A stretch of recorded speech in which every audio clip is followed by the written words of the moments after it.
In the 1960s, Soviet engineers created one rather unusual tank destroyer with an extremely powerful cannon, Object 120. The vehicle had another name that did a better job at conveying its essence, the Taran, which is Russian for ram. The development of this vehicle went all in on the old formula of a tank destroyer with high firepower and little regard for armor. The resulting machine was arguably the most powerful self-propelled gun that could be made at the time. Its story began when the Soviet military received intel on the armor of the newest Western MBTs, including the M60.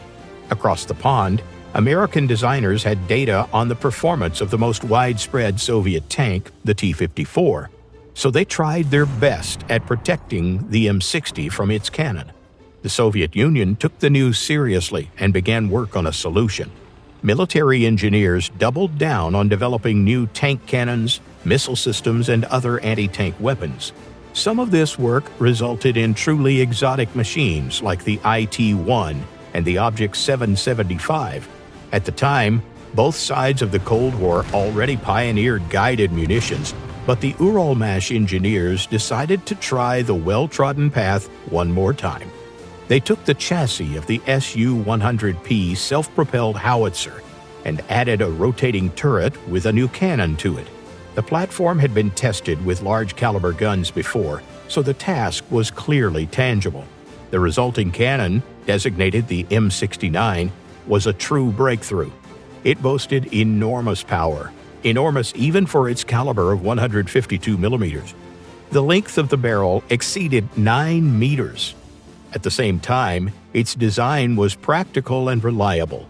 The reload process was partially automated, and the recoil mechanism was reinforced to prevent damage while firing.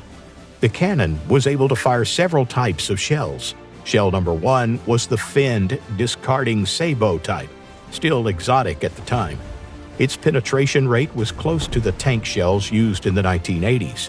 The two other shell types were high explosive and heat. The Taran was supposed to be a multi-role artillery system with a priority to exterminate armored targets. The vehicle was impressive on paper, but its real-life performance was just as good, which became evident at the trials. It seemed like the new creation had a very promising future, only there was one little problem that ended up burying the entire project. The military soon realized that the Object 120 could be replaced with a single ATGM squad, and since producing missile systems was orders of magnitude cheaper than creating new cannons and shells for them, the final decision was obvious. Some work on the SPG continued, but none of the models ever made it to mass production. Cannons based on the 125mm D-81 had so much power that they served the Soviet Union for decades. The Army and its engineers did return to the concept of a 152mm gun in the last years of the USSR, but that idea too failed to pass the prototype stage.